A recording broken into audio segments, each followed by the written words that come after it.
Assalamu алейкум. Азыркы учурда биздин окууга бардык шартыбыз бар. Бирок арабызда кээ бирки жаштар бар. Окууга шарты болсо дагы окулбайт, бардык шарттары менен камсыздалган болсо дагы окуусуна эч кандай ийгилик жаратпайт жана кайдыгерлик менен өткөрөт бул убактысын. Бир окуя айтып берейин мен сиздерге.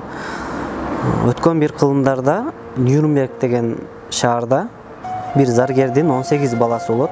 Ал 18 баласын эптеп багып жүргөн болот. Балдарынын ичинен экөөнүн бою жетип калган болчу, Альберт жана Альбрехт.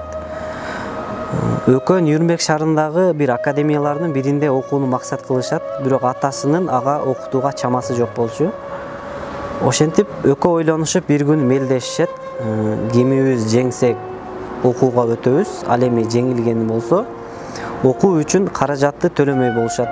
Ошентип экөө мелдешет дагы Альбрехт деген баласы утуп алат дагы, Альберт баласы утулуп калат. Ошентип Альбрехт Нюрнберг шаарындагы академиялардын биринде окуй баштайт. Ал сүрөтчүлүк академиясына кирген болот жана өзүнүн теңтуштарындагы бардык сүрөтчүлүк сырларын үйрөнүп, өзүнүн теңтуштарынан ашып өтөт. Жана сүрөтчүлүктүн кайсы тармагы болбосун ийгилик жарата баштайт. Ошентип 4 жыл бою окуусун бүтөт. Ал эми Альберт бир тууганы болсо 4 жыл бою анын окуусуна шахтада иштеп, бардык кемчиликтерин камсыздап берген болчу. Ошентип Альберт окууну бүтөт.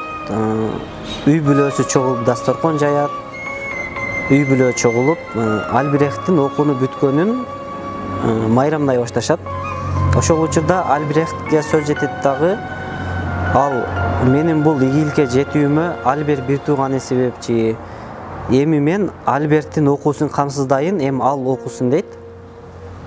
Бирок ошол учурда Альберт бир тууганы көзүнө аябай жаш алат дагы, жок, мен эми окуй албайм. Эми мен сүрөтчүлүктү эптей албайм. Анткени 4 жылдык шахтада иштедим.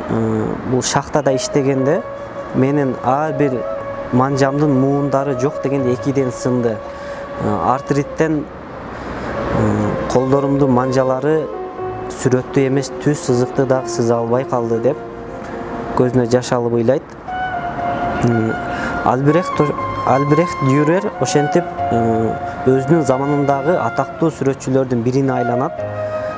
Бирок bunun en tasirli сүрөттөрүнөн бири өзүнүн бир тууганынын колу сызылган, курмандыкка чалынган өзүнүн агасынын колу тартылган сүрөтү болчу.